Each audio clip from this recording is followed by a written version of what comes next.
Oh, I'm the weirdo. You're the one calling Barry Manilow from a phone booth at 2 a.m. Okay, I'm gonna start this podcast by throwing out a dad joke that I can hardly wait to jump into this episode, mostly to hear all about why Michelle loved it, because she's really been hyping this up for the last week. So she's got her goggles. I feel like this has been one of those ones that when we started the podcast, I'm like, I can't wait till we can do Can't Hardly Wait. Well, it's here. It's happening. It was the right moment. It's funny. I think this season, I didn't think about this when we were picking a lot of our selections, but it's cool that we have a mix of a couple graduation parties, so it's not fully back to school themed, which I've enjoyed because it's given it more variety.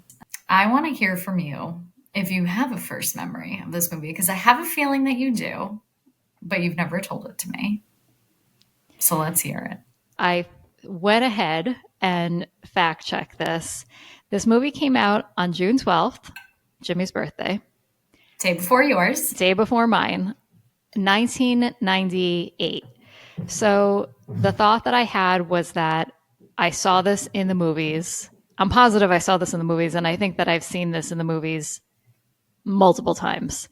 But my thought was that the first time I saw it was for my birthday. Like it was kind of like a fun birthday event. This would have been the year that I turned 15.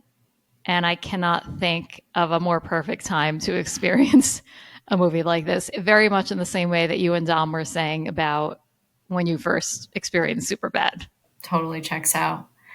Do you remember seeing it and wanting and being like excited to rewatch it again? Like you couldn't stop thinking about it? Yeah, I think I loved it right away. And this was one of those movies that was kind of communal. My best friend from high school, Francesca, loved this movie too. And our cousin Rich, who we've talked about in this podcast before, also a big fan of this movie. So I think of the two of them. And then I also think of my college roommate, Tamara, with both of us quoting from this. I also just feel like this is a movie that a lot of people my age like know really well, whether it was, I don't know if it was like on TV or maybe that we just saw it in the movies a bunch. I definitely owned the DVD. And then another thing that I remember strongly about this movie was the soundtrack. Great soundtrack. I think I may actually like still have, of the CDs that I have, I know that I would have like saved this one because it was a big deal to me. But it also made me really nostalgic for this era of going to Tower Records, which was next to the Barnes & Noble in our town that we grew up in. And immediately, like, I was a big soundtrack person. So I would always make a beeline for the soundtracks. And yeah, I've like listened to this one so many times. Great songs. Song still holds up. I just had the thought throughout, wow, so many great needle drops at the right moments. Yeah. How about you? Did you watch this when you were young? Did I make you watch this? Or was it just like around? I probably watched it because of you, but I don't think that I had as much of a connection to it, probably because of the age gap. And this feels if you're in high school watching this movie, it feels very exciting. But if I didn't grow up during that era and I wasn't in high school during that time, but I don't know, you could argue like I feel like I connect to Ferris Bueller in some ways, even though I didn't grow up in the 80s. So I don't know. I think it's almost like it was like too close to me maybe growing up during that time period, but I was a little too young. There are certain scenes or just moments I would watch it if it was on TV, which is every podcast that we cover. We spent a lot of time watching movies once we had cable. But yeah, I wish that I had more of a fun story. And I don't feel like this is a movie that I have inside jokes or memories with other people. It feels like one of those movies that I just have seen. I've watched, maybe not a ton of times, but enough to remember it very well.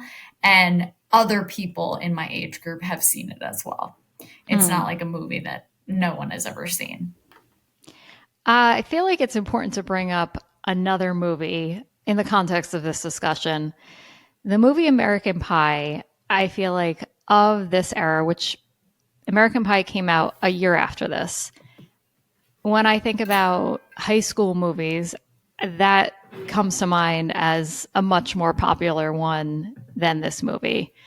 For whatever reason, at the time, I didn't feel as much of a connection to it. I mean, I probably seen it a few times, but nowhere near as many as I've seen Can't Hardly Wait. And I can't believe that it only just occurred to me in this rewatch the reason why I think I love this movie so much and would consider it my favorite high school movie.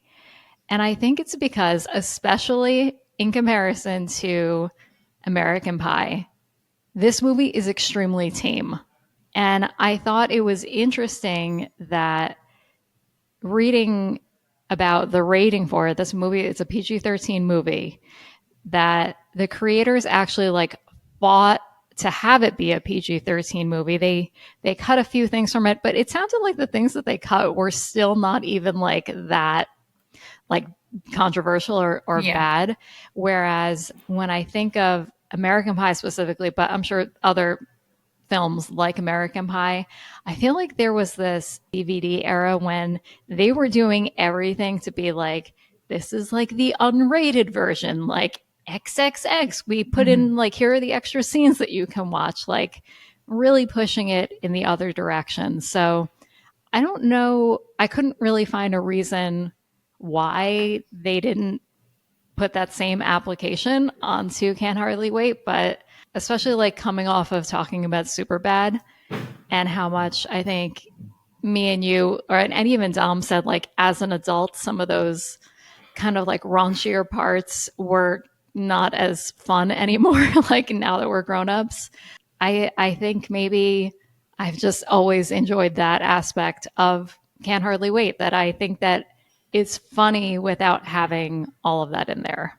I also think it fits well into the collection, like you said, of the movies of this time, where American Pie was obviously R-rated. They made a point to make it that way, but Clueless and She's All That and all those movies kind of came out within this time span of the late 90s. And there was a sprinkle of those movies that were more PG-13, but I have a feeling this one was definitely your top pick of all those that came out. 10 Things I Hate About You, which we've already covered, was also during this time period as well. But okay, that's do you have a preference between those two? Because I know you love that movie also. I think this. I just feel like I have a deeper connection with this movie, and I've seen it so many more times. Yeah, I think that I watched 10 Things I Hate About You more than this one. And I don't know why. I don't have an explanation. Maybe that was more popular. I'll have to look up. I know it doesn't really have to do with the box office, but I wonder if they replayed 10 Things I Hate About You more than Can't Hardly Wait on TV. It's possible. I don't think that this movie is well acclaimed. I don't understand why. I'm going to say so many good things about it and try to make my case as to why I think that more people should love this movie, including you, Laura. Yeah, but maybe in some way that also makes me love it more. To me, it feels like it's special just for me and the people that I love, and it's a little bit of a hidden gem. There's something nice about that sometimes. What are your memories of this time period and Jennifer Love Hewitt?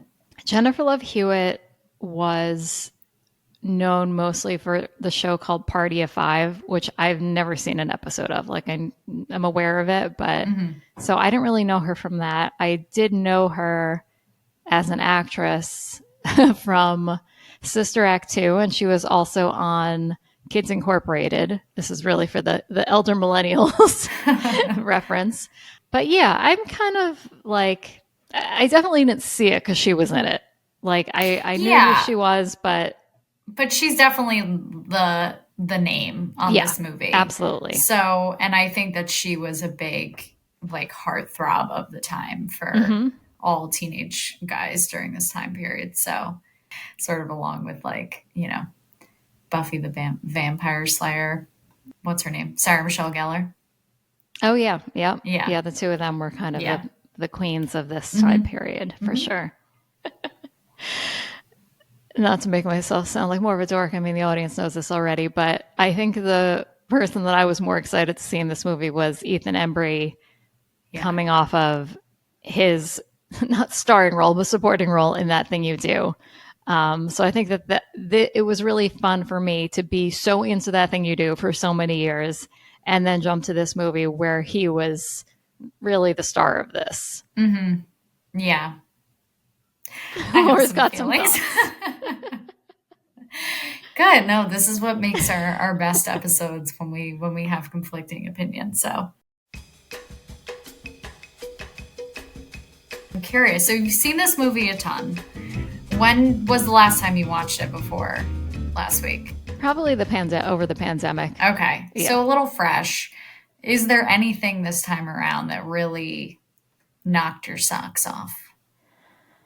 Yeah, I mean, I told you before, and I kind of like wrote an essay about all the things that I love about this movie. But I think big picture, what I love most about this movie is that it's a character study movie, and this is something that I love in real life. I love figuring out people's different personality types. I love all of those like quizzes, like what character are you, or what personality type are you? In writing and developing creative content, fictional content, creating characters that are really strong is like one of my favorite things to do. And I think that this movie like really doubles down on that concept. I mean, we see it kind of like from the beginning where they're highlighting their kind of like high school yearbook snapshots, and then we kind of get a little profile about all the main characters. I felt like that was a great simple way of introducing everyone and kind of like also setting the tone for like this is what this movie is going to be about, is like all of these different stereotypes. Yeah, that was I think one of the first things that really jumped out at me, the yearbook inclusion. I just felt like it's such an obvious thing, especially around graduation, but it felt very unique as a creative style, and I found myself laughing and also wanting to like pause and read. And I feel like there's an aspect about, Melissa Joan Hart says this in part of the movie, but she's like, it's something that's frozen in time. And a part of me is like cringing. I'm like, oh my gosh, what did I write in people's yearbooks, back in the day? But there's this aspect of really, if someone were to look back on a yearbook, like they kind of knew you, who you were in that photo. But I think the creative decision to kind of like outline everything they wanted us to know about the actors before they really showed them everyone individually at the party just worked really, really well. It was a great choice. And I have to call out my favorite detail in all of that is that Kenny played JV basketball, parentheses, one game. And that was his only activity. Yeah. I want to like know who wrote the descriptions of those because it just sounds really fun. Definitely our humor. I also really loved that they held true to like, giving everyone a quote. I was like writing down some of the quotes, and I just thought it was such a good inclusion. Did you have a favorite of one that you felt like fit the character the best? I honestly loved Ethan Embry's yearbook quote, and it felt so true to him. It was, beware of all enterprises that require new clothes. I think I like Denise's also. I think hers says like a real friend stabs you in the front or something like that. Yeah, it's just like a true friend stabs you in the front. Yeah, we'll have to look through some of the other ones and ask listeners what their favorites would be. But I feel like Ethan Embry's was just sort of that adorable shy kid that everyone knows, and just great later in the party where it's like that guy that you're not really close with, but you know him and you know he's a nice guy, and it just checks out with what he would pick as his yearbook quote as like, oh, he's kind of funny and adorable. Do you remember what your yearbook quote was? Yeah, I mean, we talked about this I think in the Ferris Bueller episode. I can't remember if it ended Oh, up in really? either of the old cut or the new cut, but Okay. it's definitely in the recording. And this is another thing that I picked up on this time watching it. So I had a quote by Jewel, and Wow. not the same one Oh, that Jennifer Love Hewitt's character uses, but when I saw that, I didn't remember that was the quote that she has, and I was like, "Oh my god, did I get that from this movie?" It's maybe. definitely Maybe possible that was like, subconsciously. I think it Yeah. may have been. I It love was a that. regrettable choice. How about I you? think Do it's you great. remember what you picked? Yes, I still love mine, and it very much emulates who I am. It's from Anchorman, which we have not covered yet. We will. And it's when Ron Burgundy says, sometimes you just have to look yourself in the mirror and say, when in Rome, which is Love. just great. It's just great. I'm You jealous of can't that one. hold up. I also won most likely to quote a movie, so just That really worked out for you. who I was just really worked out as I'm doing a movie podcast. So Love. Yeah. And talking about Melissa Joan Hart's character, I also love how not only did they really stereotype the main cast, but like all of the like supporting cast also had these like really specific characteristics. So once they got beyond like the jock and like the nerdy kid and like the prom queen, then we're getting down to like the guy who like always wants to reminisce about things and like the girl who wants everyone to sign their yearbook and like the sketchy kid who steals things. Like I love that klepto. they like highlighted all of those, and I like to think that they had like more that they had to end up cutting.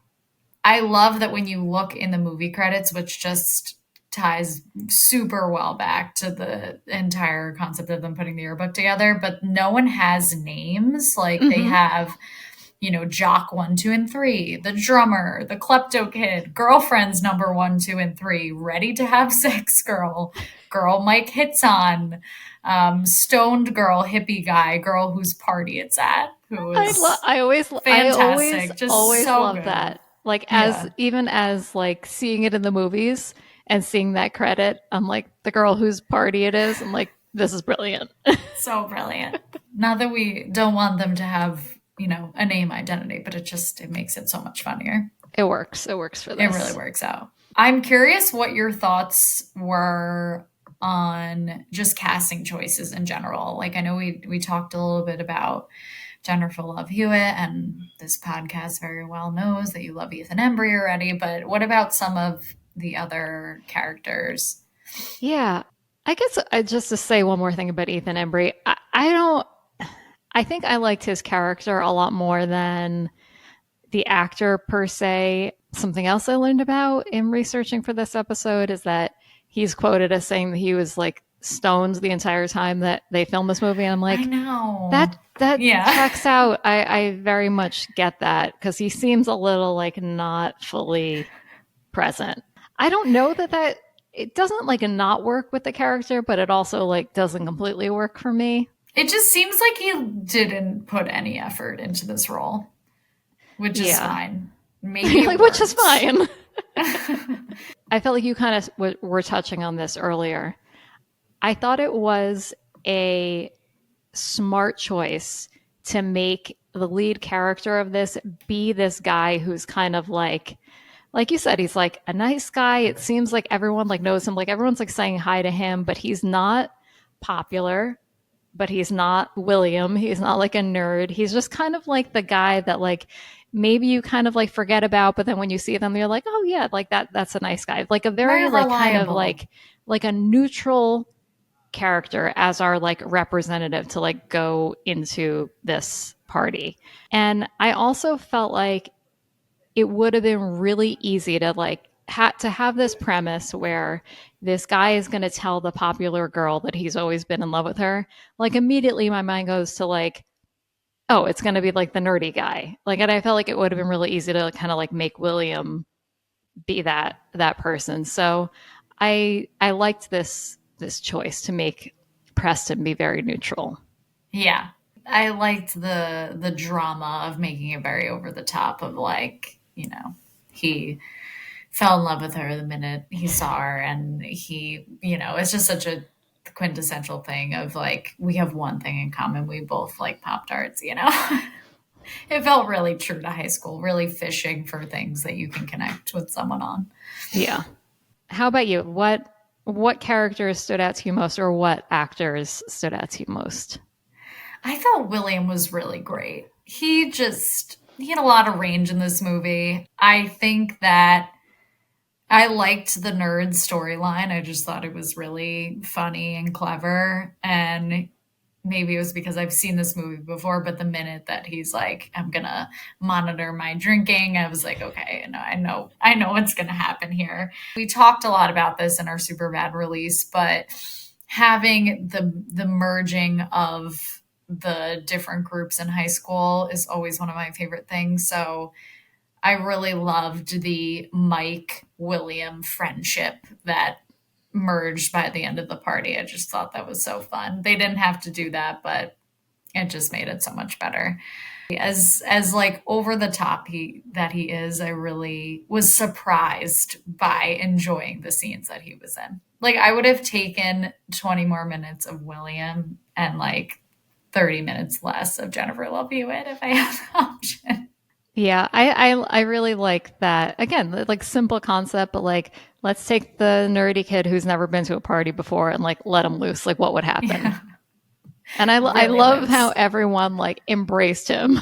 We've talked about like our, high school drinking history. You can find all of that in the super bad episode. We're not going to repeat that here, but I feel like in the few parties that I did go to in high school, I feel like that usually happens. Like it's not this like, oh my God, you're a nerd, don't talk to me. Like if anything, the people who you're expecting to like make fun of the nerdy kids are actually like ushering them in to the Yeah. fun.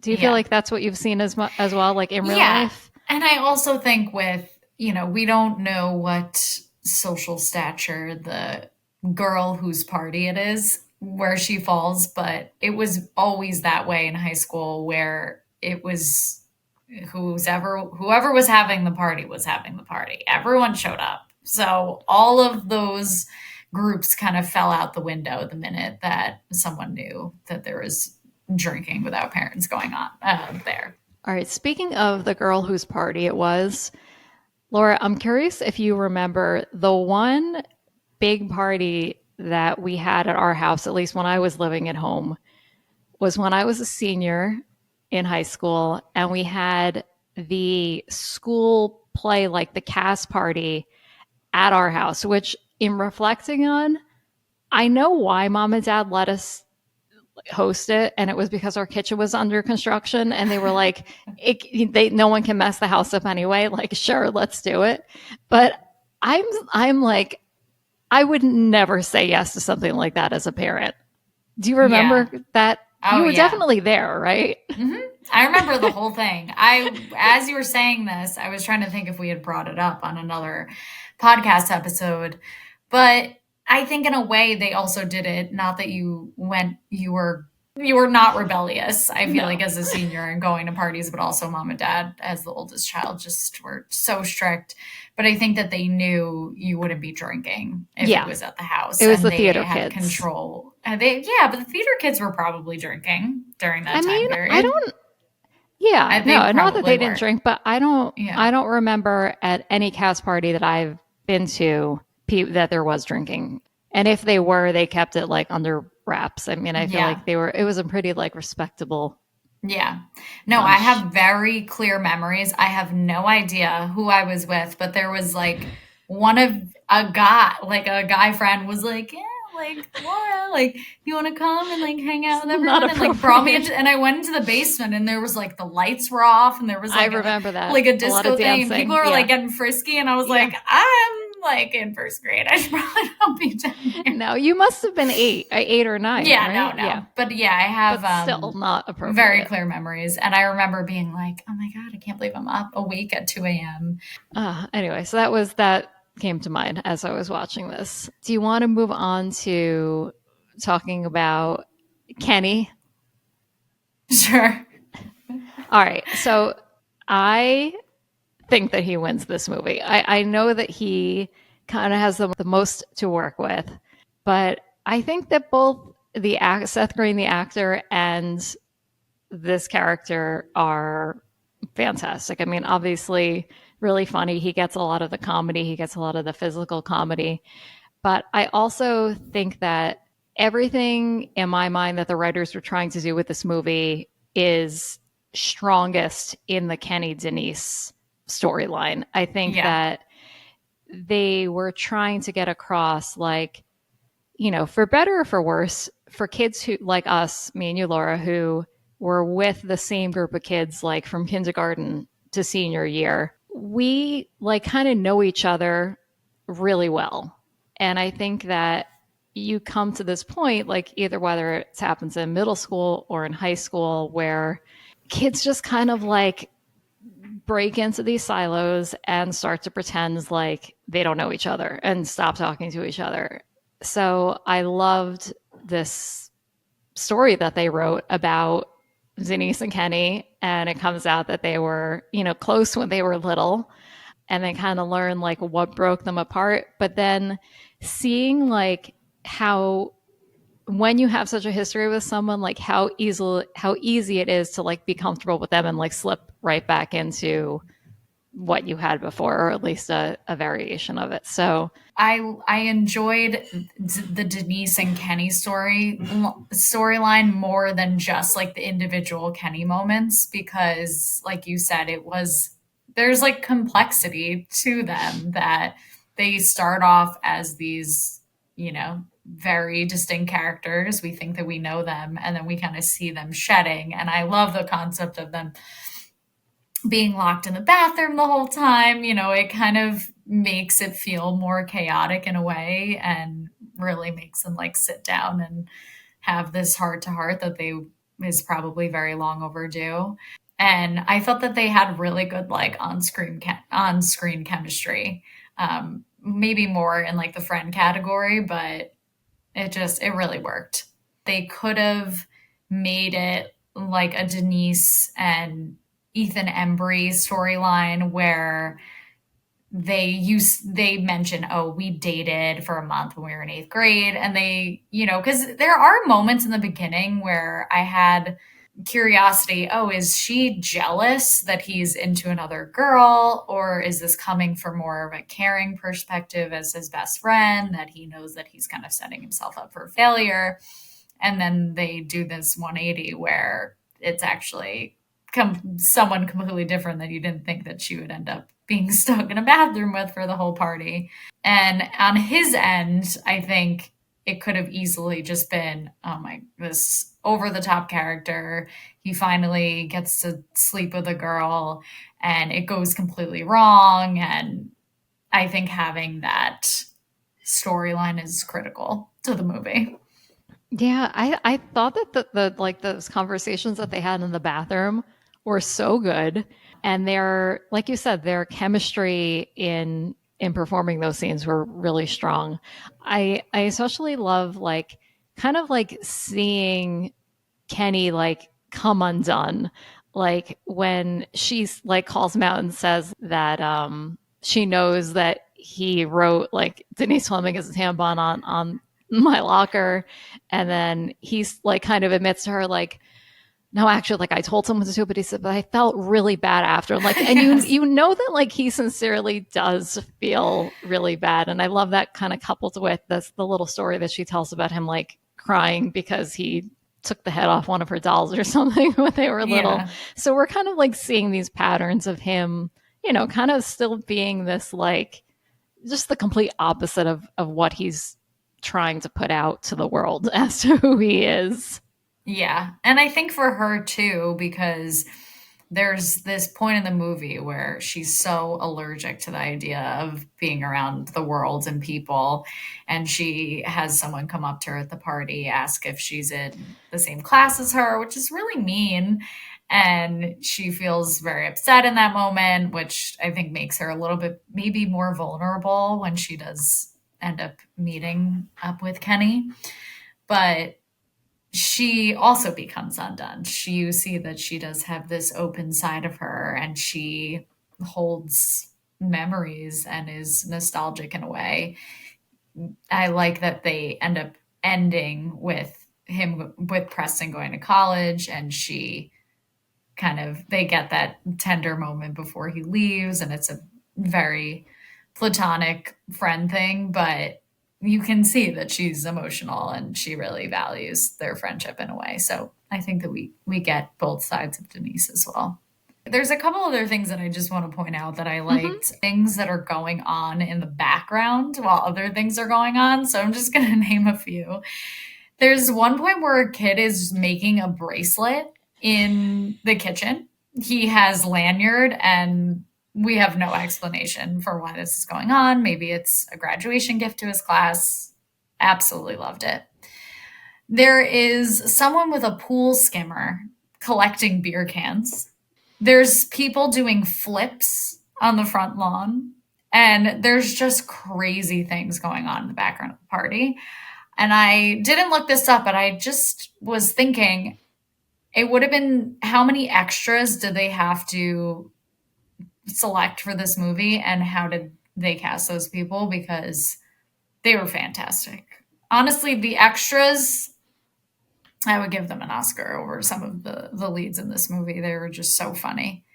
And that's life. Like when you're at a party and you're in a crowded room, there's always weird shit going on in the background that you're not paying attention to. But I really enjoyed that aspect. And I think having the neurotic person who it chose to have the party, yet they are so frantic the entire time about everything going on. And there's a lot of comedic moments with that character. I think I would definitely be her. I'm definitely that person who would be afraid about things getting broken and people going upstairs. I also love in her costume choice how seriously she was taking being like a party host. Like she was kind of dressed almost like she was going to like the prom or something. Yeah. Yeah, it almost felt she dressed as a hostess. Yes. Not that she was graduating from high school. And last thing I want to just point out is the fashion. No, we talk about this a lot in the 90s movies that we've covered.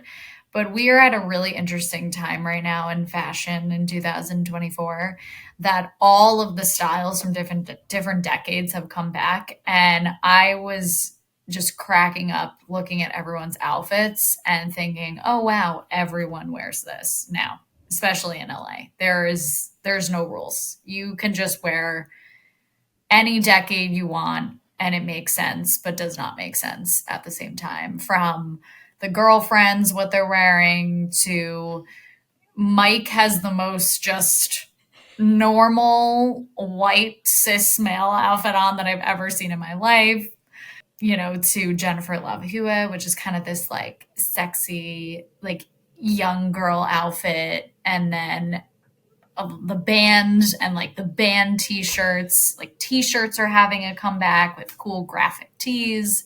I would totally wear that t-shirt now. So I really enjoyed those aspects. Great casting of the extras and fashion choices of the extras.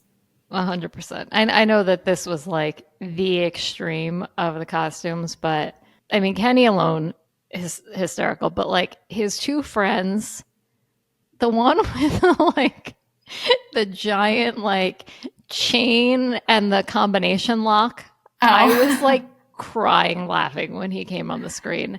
And I think the other one had like, this was in the beeper era. I think he had like 2 or 3 beepers attached to his pants that were falling down. Yeah, and Denise just in all black. Perfect. It really matched her mood. They did a good job. I did feel like the Denise outfit was, to me, the most like girls are wearing this look today. Yeah. I don't know. I feel like everything at the party I've seen. So it's really, we're making a comeback. Okay. So since you love this movie so much, I do want to know if there's anything you don't like. Yeah. The end. I like the concept that someone like Preston and someone like Amanda could connect. And even that they could connect in this way via the letter. And I get that we needed to like end a story like this with a kiss, but it all felt really rushed to me. And I did not feel the chemistry between them at all. I felt like that last scene in the train station was like beyond awkward. I agree. Yeah, I think they should have just left it as maybe on a cliffhanger that she got this Oh. letter and he already left. And I was thinking, it's like, man, he's got something amazing lined up in New York. What did he get on that train? She'll be here. You can come home and visit. I know that it was kind of like the main storyline of the whole movie was the two of them getting together, but I don't know, maybe if it was different actors, I would feel differently. But with these two actors and that happening, I couldn't like, I was like uninterested and uninvested in that story. Yeah, I kind of said this earlier, but I wanted to, I think, spend more time with Kenny and Denise and less with the Preston, Mike, Amanda. Not even a love triangle, but just those moments. I think there's a line of making a high school party movie, and it maybe contradicts a little bit what we're talking about, the comedy of having the different high school groups, but they made the groups like original in a way and the way that they presented them. But I felt like they made the Preston Amanda love story and the Mike story very unoriginal and boring. But I don't know if that was intentional, that they wanted it to be this very over the top classic guy meets girl, she doesn't know he exists, and I don't know. And everything just kind of like falls in the background. But I think it just kind of fell flat and boring for me. Yeah, the only thing that I want to, I don't know if defend is the right word, but that I did kind of like was this backstory that we get on like how Amanda became popular and kind of presenting it in a way that like she is not quote unquote like a popular girl. She's like a regular girl who accidentally became popular. So I think having that information made it a little bit easier for me to be like rooting for them to get together. Cause I think if she was like, you know, one of the other like friends, you'd be like, what? Like, no, Preston can do better than this. Yeah. So if anything, you almost like, she says a line, I think when she's maybe talking to her creepy second cousin, Ron, she says like, oh, like, you know, now I want people to feel bad for me too. But like, I did kind of feel bad for her. Yeah, I agree. I liked the drama of when he finally got to talk to her and she was like, you're basically like every other man who's come up to me tonight and wants to hook up. Like, I thought there was a lot of passion in that scene. And then they kind of ruined it with the train station. I think I was okay with all of it, but not the kiss. Okay.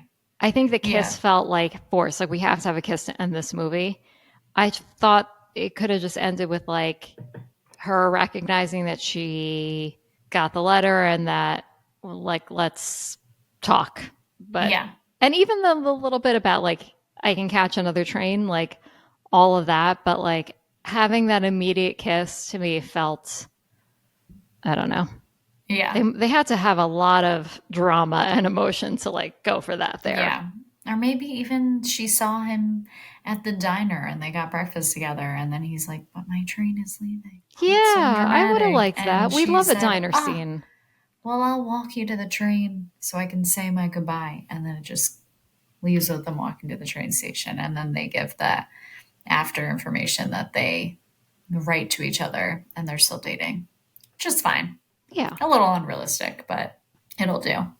As much as I'm saying I don't love this movie, I don't really have so much hard-hitting criticism as much as I think that it makes sense that I don't have this love and deep connection as you do, because I don't have as much nostalgia for this time as a teenager because I was so young. I also think that it could have to do with the you love what you know and have rewatched a lot. And I think I watched Clueless, She's All That a lot more than this movie. And I don't necessarily love those movies, but I think maybe I watched them more on a repeat basis versus this one. I was coming into this conversation trying to separate like my nostalgia and my connection to this movie from just like looking at it critically. And I do feel like I can say definitively that I do think that this is like a great movie, but I absolutely get your point that it could be hard to connect with this era that was like close to you, but still like not something that you Mm-hmm. can relate to. Whereas like me rewatching it, I'm like, oh my God, I remember like no, no one in this movie has like phones. Like I feel like there's like such this delineation of like high school movies with So phones and high nice. school movies without phones. When I think of this movie, I think a lot about the scene of Preston in the phone booth because it's so out of place with the rest of the movie because it's a high school party movie. We spend 90% of our time there. And I think in a way and keep going back to the yearbook thing. I know it's seems like an obvious, easy creative choice, but they made it in their own way. They made it very original. And I thought there were a lot of original aspects of this movie, but it almost fell flat for me. I wanted them to like go there and make it weird and make it original as a through line throughout the movie instead of leaning into the classic approaches. They didn't commit to it. That's how I Mm. felt. I wanted more out of the box ideas. You wanted more of a like kind of, I mean, I still haven't seen Lady Bird yet, but kind of more of a like a weirder like Yeah. take on a high school story. Yeah, I almost feel like Ladybird isn't weird. But it has a consistent tone throughout. And I think this movie, the tone, it almost felt like two people made this movie. It came Mm. from two brains instead of one.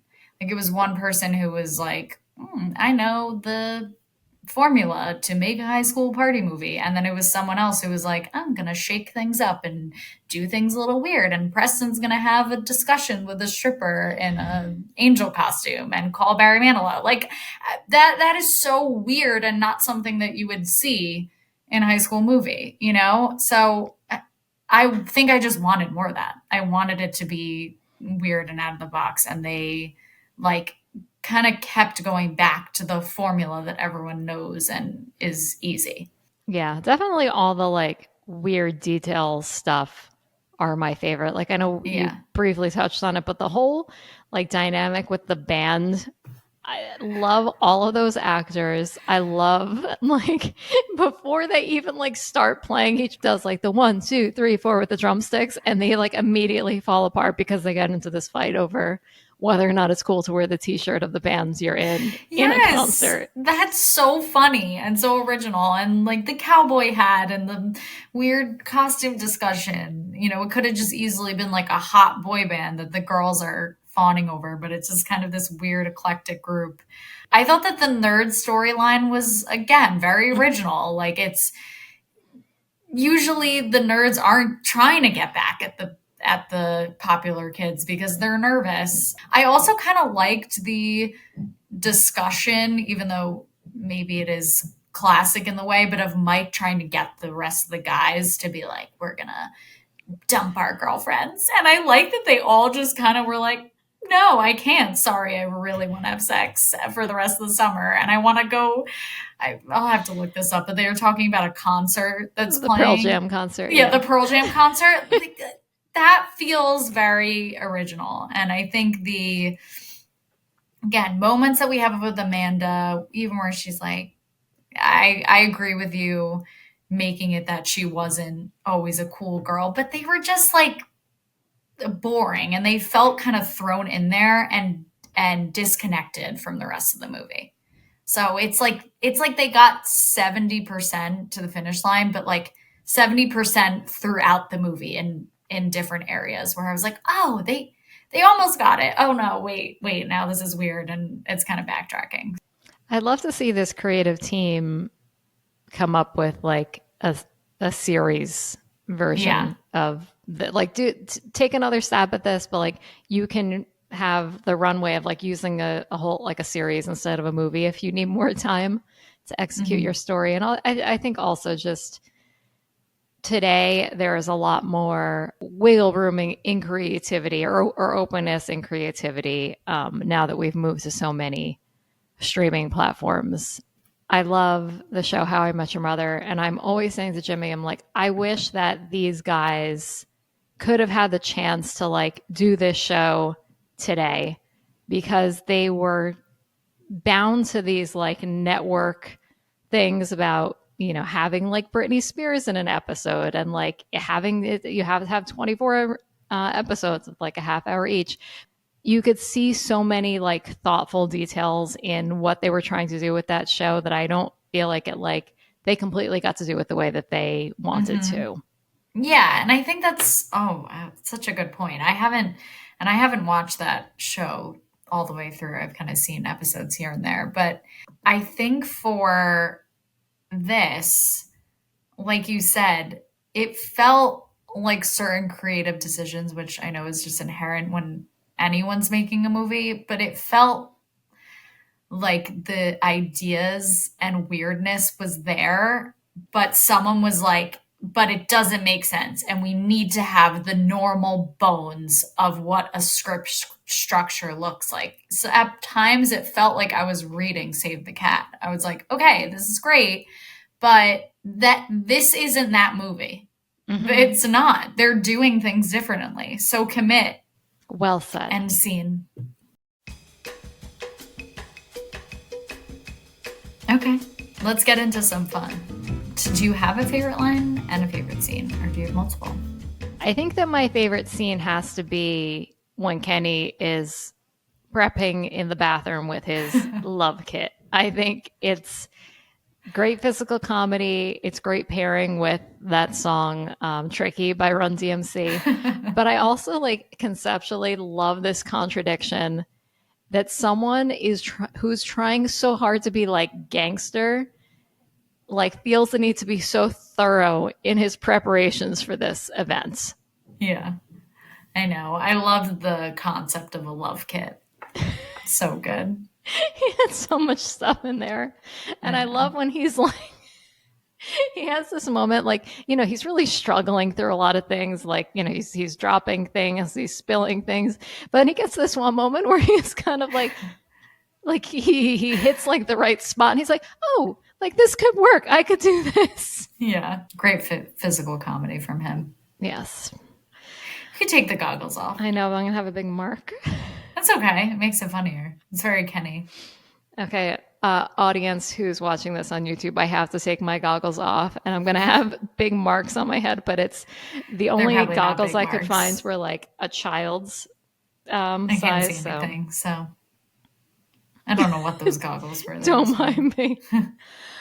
All right. So my favorite lines, my first one is from the nerds, the nerd friends who, when William has this plan that he's going to like have a beer, but it's okay. And I love that his friends say, but William, you could get drunk. I like that the other friend says, you could get addicted. So good. Other favorite lines. I mean, like the guy who like remembers all the stories, I think everything that he says is so funny, but I think the one that made me laugh the most is when he says, totally remember the time that we were in the 7th grade, we like matched all our food on our lunch trays and you paid me $1 to eat it, and I did. Oh my gosh, he's so annoying. And then I think my last quote kind of like exchange is, speaking of How I Met Your Mother, this is Jason Segel's first movie. And he's kind of like one of the two stoner guys. I think he's known as like maybe the watermelon guy in the credits. So Jennifer Love Hewitt is talking to the two of them and trying to figure out, like, because she doesn't know who Preston is, but she knows that that's who her letter is from. So the way that they describe him to her is, I don't know. Well, his hair is I don't know, brown. No, it's not really brown. Oh, he's tall. Yeah, he's kind of tall, sort of tall, and he's like always wearing like t-shirts. Yeah. And then I love that Amanda says back to them, so he's sort of tall, Kind of. with hair, Yeah. and he wears t-shirts sometimes. I also love during that whole interaction that they're just eating a watermelon too. It just makes it so much better. amazing. We definitely have the same humor. I also had the William, you can get drunk, you can get addicted. I also love that exchange because they're also like, Do you think there'll be any girls there? Are you kidding me? People may even be having sex tonight. I love when William goes up to the keg and he's like, Excuse me? Is this the, Beer. I like that they cut back to the nerds a lot while they're lying on the roof. And there's a part where they're talking about the patch of stars, like it could be a UFO. I think that was cute. Love Denise Fleming is a tampon. So clever, so funny. I think my top interaction would probably have to be the scene with Jason Segel talking about him being a t-shirt guy. I just thought that was so funny. William, there's a part where he's really drunk and he says, you know what they say about women in trolley cars? There's plenty of fish in the sea, which makes zero sense. Notice how there's no Ethan Embry lines or Mike lines or Amanda lines, but Since we didn't mention them, I do have two that come to mind, one for each of them. I like when Preston meets Jenna Elfman as the stripper, and he says, You're a stripper? I'm a dancer. An angel stripper. it's just the delivery of it that I like. also the most classic line, which is staring me in the face, which is great because I just love that scene. And she says, you call Barry Manilow and you tell him how you feel. I love how we meet her and how she exits. Fantastic inclusion. Again, weirdest part of the movie. I really think that their interaction is one of my favorite parts of the movie because it's just so out there and so funny. There's some comedic parts, like when Ethan Embry is being creepy in doorways and he's trying to like leave the room quickly when Amanda's talking to the girls and he runs into a door. It's like so innocent, but he's just all over the place, probably because he's smoking too much before these scenes. But yeah, I think that's it. I like a lot of the moments with the nerds just sleeping on the roof. All right, the one moment that I want to give to Mike is, and I like that you said that you liked kind of the Mike and William dynamic at the beginning of the episode, because I really like the part where they're sitting, I think it's when they're sitting at the piano together, and Mike kind of like says, oh, do you remember like that time that I like tricked you or something like that? And it sounds like something that he's like done like a million times. And I like that he just like, his mood completely changes because he's like so wasted at this point, and he just goes like, I'm sorry. He's like so upset. I know. And I It's a really great liked moment. that they made it realistic, unlike the Amanda and Preston interaction at the end of the movie, that they just completely go on to shun him at the diner when he sees him instead of them being friends. Yeah, I felt like that. Very I mean, realistic. It checked it out. annoys me every time, but then you're Yeah. like, whatever. William Yeah. has his redemption story. He's Yeah. fine. He's great. He's a millionaire. So we love this. Okay. What did this movie make you want to eat? I think the two Mike Dexter and friends scenes were my favorite from a food perspective. At the beginning, they're eating French fries and grilled cheese out of red plastic baskets and drinking what I think are sodas. And I know that me and you kind of have this like, I don't know why we have this like thing where we love the idea of like, you know, maybe like going to a wedding or going to something fancy and then like going to McDonald's after, or just getting like junk food. But I also like this idea of like kicking off the beginning of the night with like a similar vibe. And I like that they're like sitting outside in that scene Yeah. for some reason. Yeah. Yeah. And then I also like the scene at the end where they're at the diner and made me want pancakes. Yeah. Checks out. Were you a Pop-Tart gal? I didn't really get so into Pop Tarts until Gilmore Girls. And whenever I watch Gilmore Girls, I always inevitably end up going out and buying a box of Pop Tarts. But I would say I share in Preston and Amanda's choice of strawberry, the very same breakfast pastry. Do you warm your Pop-Tart? No. Okay. How about you? See, I wouldn't not eat a room temp Pop-Tart, but I think that I prefer either a frozen or a warmed up one. I've never heard of frozen, and Frozen's I've never great. warmed one up. Try both. That's your assignment this weekend. I want all three temperatures, and I want them. Wow. I And want a full report. have you experimented with different flavors or always the same? It's usually the vanilla frosted. Vanilla I think- frosted. But is there what's inside? Yeah. It's The like the strawberry? vanilla frosted on the outside with the strawberry inside. Okay. Yeah.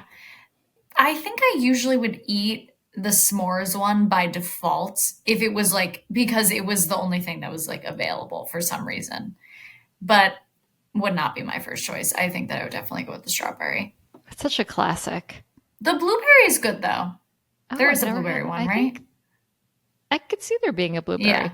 I think the only other one that I've had often is there's kind of like a brown sugar cinnamon Yes. one. That one's great. I could see that one being good heated. Okay, audience, we want to hear from you. What is your favorite temperature to eat your Pop-Tart? And do you have a favorite flavor? Who told you to freeze your Pop Tarts? I've never heard of this I before. don't know. It's fun. Also, I was thinking this because, especially for first period, there was usually someone eating in class. Were you ever a snacker in class? I spent a lot of time like in the art room and yearbook room that was like attached to the art room. And I think my senior year, I had like art classes, maybe like first period. So I think I do have memories of like getting a bagel and a Snapple and then like eating it in art history in high school. Sounds lovely. It Yeah, was the lovely. art and yearbook room felt like a magical place because I never took art in high school, which makes me so sad because I really feel like I missed out. But it always felt like a magical area, It was. and they allowed eating because what I was gonna say is I feel like most teachers wouldn't let you eat in class, which I think is wrong. We should be able to snack. It's true. I mean, It's an hour, 40 Yeah. minutes long. We need some snacks. I just We're- remember being we're growing so, teens. so tired, like all So day. tired. Like I was never All the not time. tired in high school. First period, I would always fall asleep. Other things, the actual burger on the Love Burger t-shirt looked great. The animated Love Burger. I think I need to As- get you a Love Burger As shirt. I need the Love Burger shirt. I'm sure one of those actors still has one. Also, I don't know if you noticed, I don't think it was one of the girlfriends, but I think it was just a random person at the party was drinking a martini. Yes, the girl who was gossiping about Amanda. Yeah, So I did classy. clock that. Makes sense. Never saw anyone drink a martini. No, like where did she At a must have party. stolen the glass from? Yeah. That felt very 90s. Yeah. I have a feeling that it wasn't a good martini, but it could have Yeah. been I warm mean, where did she vodka. get the olives? Probably the cabinet. But it did make Maybe me it was want a martini. Sambuca, like Dom's. Yeah. Sambuca martini. How about the I didn't know what the deal was with this. I guess they were just using it to kind of like make a joke, but everyone else who was at the diner at the end had like full plates of food, but Kenny and Denise just had like one small cup of hot cocoa with whipped cream on top, and that was it, like on the entire table. But I guess that's all they Maybe needed. they were waiting for their food Maybe. before they did it in the bathroom. It did like oddly make me want that specific, like in that very small but like thick rimmed diner mug with the like whipped cream on top. I don't know. I mean, I guess I must have ordered that at maybe at diners like as a kid. And I was like, wow, I haven't had that in like a really long time. That sounds great.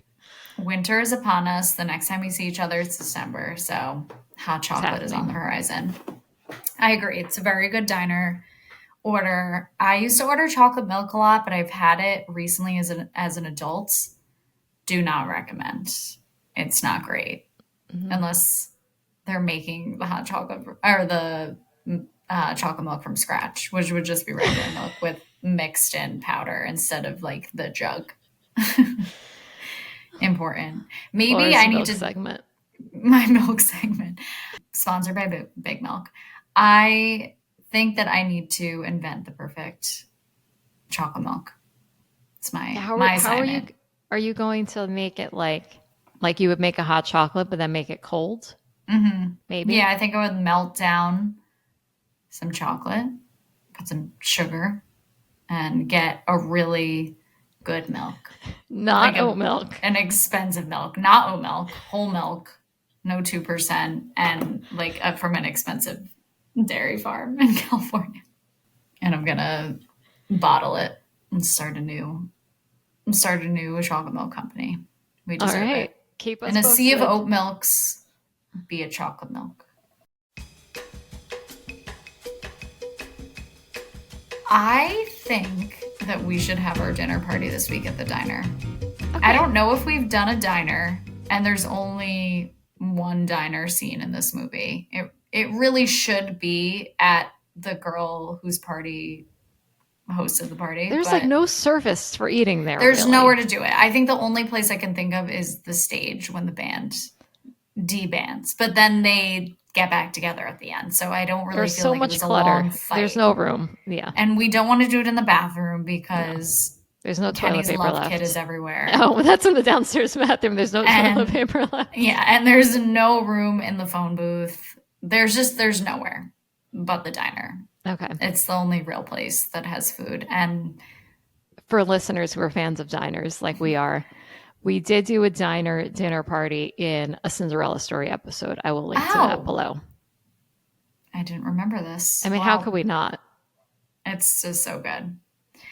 Oh, it's all coming back to me now because I had Terry, which was a difficult one. Let's do... I think diner booths are a little small. It feels right to just have a group of 4. 6 is a crowd in a diner booth. So I'll give you 2.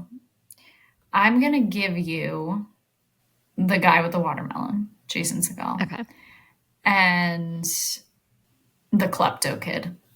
Oh. Who, fun fact, goes on to be the Shermanator in American Pie. So, great casting choice. Yes. I wonder if this movie won him that role. Probably. We want to see more from him. Yeah. I want want to see him speak. I want to see him steal more gumball machines. Laura, I'm going to give you the lead singer of Love Burger. Breckenmeyer is the actor who did go on to do other. You love him? Yeah? An angel. He's just great. He's just a great guy. Reliable. And I think that he's, I read that he is married to or was married to one of the writers of this. Checks out. And your other guest will be creepy second cousin Ron, who was, fun fact, also one of the 2 kind of like gangster guys in Mrs. Maisel. Oh, wow. So niche. We love a niche actor. All right, Michelle, what is Jason Segel or the Watermelon Boy and the klepto kid? The klepto ordering at the diner. I'm sensing some overlap in that, I can see the watermelon guy like trying to ask Klepto Kid, like, do you want to like, you know how like when we're out together, we're like, do you want to like go halvesies on stuff? Like he tries to get him to like kind of order together. And I think because the Klepto Kid loves to steal things, he's kind of like, well, I'm probably going to steal it anyway. So sure, we'll go in on this together. So I think they're going to like co-order. Is it too basic to say that they would order like a Hungry Man style? No. Which I think is like every breakfast thing, right? So it's be like maybe fried eggs and home fries and a stack of pancakes. Maybe it's just because you've said it, but I could see both of them enjoying chocolate milk, and I could see them kind of almost like reverting to a childhood state like the second I'm picturing them like both drinking them out of straws and being like very quiet and content because they're enjoying the drink so much. I feel like I'm not being creative with this at all. I think that Klepto Kid would order the work. I think that the Hungry Man's platter makes sense, but I think he would also order. We probably brought this up in the Cinderella story episode, but like obscure menu items that are really expensive because he wants to get his worth, his money's worth, since he's not paying for it because he's gonna steal. He's gonna dine and dash. And he's just going to town. And I could also see him like taking out a bag and putting the food and the plates like into a bag. Oh, yes. More so for stealing purposes, but not to actually eat, just for the thrill. So it could look like spaghetti and meatballs. It could look like some ceviche. It could look like a steak? burger. Anything goes. Like a gross steak? Yeah. Like he's ordering the things that no one ever orders on a diner menu because he's just crazy. Maybe he lets Jason Segel do like place the order, but then like after it comes, he orders like 5 more things. Yeah. Mm-hmm. That feels right. Sorry, I have Ron and who else? The lead singer of Love Burger. Well, he's obviously going to get a burger. I think that he's a no toppings burger guy, though. I think that he likes a cheese, medium rare, good bun, ketchup.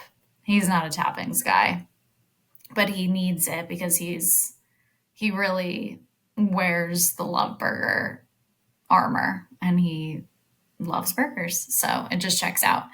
I think that he gets fries, and for some reason, I feel like he dips it in mayo and mustard instead of ketchup. He's just quirky like that. I think this would also work out well for him because as I was picturing him, I got really concerned because he has those like sleeves that are very wide that he might dip it in ketchup. Mm-hmm. So the fact that he's using like a white dipping sauce, I think would be safer for his outfit. And I think that he's a Mr. Pibb guy, not even Dr. Pepper, right? Good call. Absolutely. Feels right. And I think that maybe when he's older and has a little bit more money, he would order a slice of pie, or whatever's in like the rotating. Yeah, the case in the front. He's like, oh my God, my mom always makes cheesecake, so I'm going to have some. But maybe when he's older, because he doesn't have the money from Love Burger right now to get anything besides a plain cheeseburger. Side note, if and when we ever do like a podcast meetup, our first event has to be at a diner. Yes. We should do a live episode from a diner with Matt Fiegelman because he loves diners. He loves American diners. Perfect. We should do it from an LA one and a East Coast one. That would be fun. That would be fun. Now I really want a burger, as I always do. Anyone order a Love Burger? Well done. Yes. I know Ron so well. Ron is he's so self-conscious that he really needs to feel eccentric to get attention.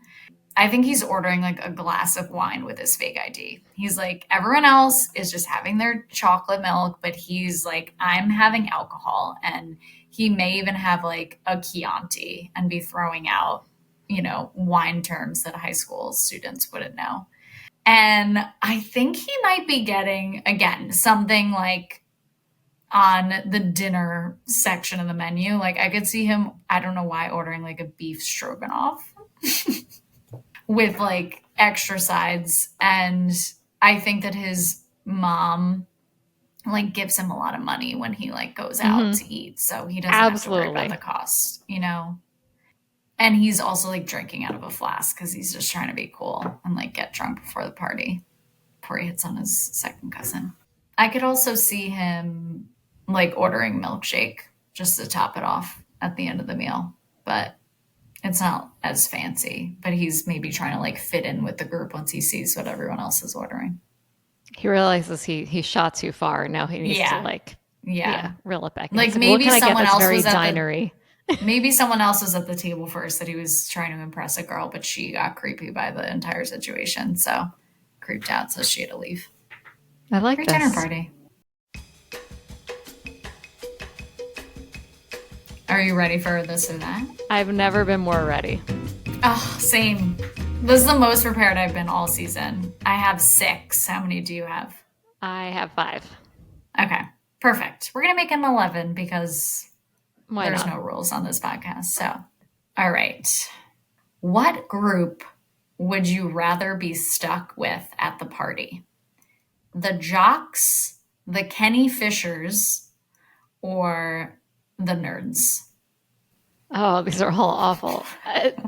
I'm going to say the Kenny Fishers just because I could sit there and laugh at them. I actually have a question tied to this question. I don't know if it's a weed brownie that gets thrown at Denise's face, but I'm going to assume that it was. So let's just call it a weed brownie. Would you rather get a weed brownie thrown at your face or get dog poop tracked through your house? My worst nightmare is the second one, in case you're wondering how I would answer. I would definitely rather get a weed brownie thrown at my face. Okay. Would you rather lose your virginity on a bathroom floor at a graduation party? Or would you rather be an angel-themed stripper? Well, I love costumes, so I'm going to say I would rather be an angel-themed, not angels, an angel-themed stripper. Okay. Would you rather be a neurotic party host or the girl left sleeping in the chair when the cops arrive? I think so. The girl Like when the cops arrive, who would you rather be in the situation? I didn't more the girl who's sleeping. Yeah. Okay. That could likely be me. Trip McNeely or Mike Dexter? I'm going to go Mike Dexter. How about you? Mike Dexter. Trip McNeely needs to get out. I hate that he wears like no socks with those shoes and that outfit. Well, he talks about having warts on his feet. He was like probably in the running I knew that there's before- something that I'm like, no. Before he made that comment, I was like, maybe I could deal with it. Would you rather get kicked out of Love Burger? Like you're a drummer and they're like, you're out of the band. Or would you rather get caught for being a klepto? I guess get kicked out of Love Burger. That would be very sad, though. They would probably let you back in. I would probably get kicked out for the exact same reason as the drummer because I would be like, I'm going to wear the hat. I'll wear the hat and the t-shirt. Okay. That's all I got. That's all you got? All right. Mm-hmm. Would you rather sing Paradise City in front of your entire high school class at a party or go to a Pearl Jam concert with Mike and Amanda's annoying friends? Oh, easily sing at the party. Especially after having the beer. Yes, the beer. The beer that's gone bad. P.S. Also love the guy who is like either really into Guns N' Roses or just really into that song. Yes. Because I felt like there were always like, I can think of people in high school who like, when you think of them, I'm like, oh, that's the guy who was like obsessed with whatever that band was. A little similar to yours, but would you rather spend a high school party waiting on the roof or locked in a bathroom? Locked in a bathroom. I'm kind of afraid of heights. I was thinking the same thing. With I would probably have a phone. But what if you didn't have a phone and you're with someone who you haven't really talked to since you were in? I would kind of want to be in that situation. I feel like that would be hilarious. All right. This is a long one. Would you rather land on Kenny during a game of spin the bottle while he's eating Cheetos, or have your vice principal return your book bag filled with your vomit from the meat packing plant field trip back to you in front of your class? Okay, now you remember the time on the field trip when we went to the meatpacking plant and you like threw up all in your book bag? That wasn't me. Bullcorn, remember? Because you tried to leave the bag on the bus so no one would see it. But then Vice Principal Biller, he like took it around all the classes, see who it was, and I was like, wasn't that your bag? And you're like, no. And I was like, I'm thinking it is, dude, you know? Land on Kenny.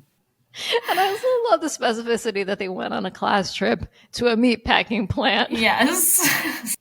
Would you rather have drunken, incriminating photos of you be discovered, or have your parents' house be trashed after hosting a party there? Probably have my parents' house be trashed because photos are forever, especially in digital age. Last one. Would you rather call Barry Manilow from a phone booth at 2 a.m. or wait in line at the mall to see Scott Baio? How long is the line? How long am I waiting? Let's And say, also, like, who is Scott Baio? I know that's really bad. I should know this. so she kind of said this, but he was in Happy Days. He was like Chachi, who is like Henry Winkler's nephew. But then he was in Charles in Charge after that. I think wait in line, but only if I had like a good snack and like a podcast. But if I didn't have either of those things, probably call Barry Manilow. Also related to this film, I don't think it was like a 4-hour line, but I did meet Melissa Joan Hart, the yearbook girl, at the Nanuet Mall and got her autograph. I do remember this. Were you a big MJH fan? I was. I loved Clarissa Explains It All. Watched some of Sabrina the Teenage Witch, but then I also really liked her show that she had like in the maybe like the early 2000s or the 2010s, Melissa and Joey. I thought it was cute. And yeah, I loved Sabrina the Teenage Witch. It's great. Oh. Also loved reading that even though she had been in TV for so long, that this was also her first movie. Oh, that's exciting. So we only have one episode left in the season, which I'm sad about, but I'm excited for the next. To close out our season, we are finally going to be covering School of Rock, and we're going to be ending with a guest that we started the season with. He gets 2 episodes this season. Hint, hint. Please tune in and close out our season with us. Yeah, we'll see you then.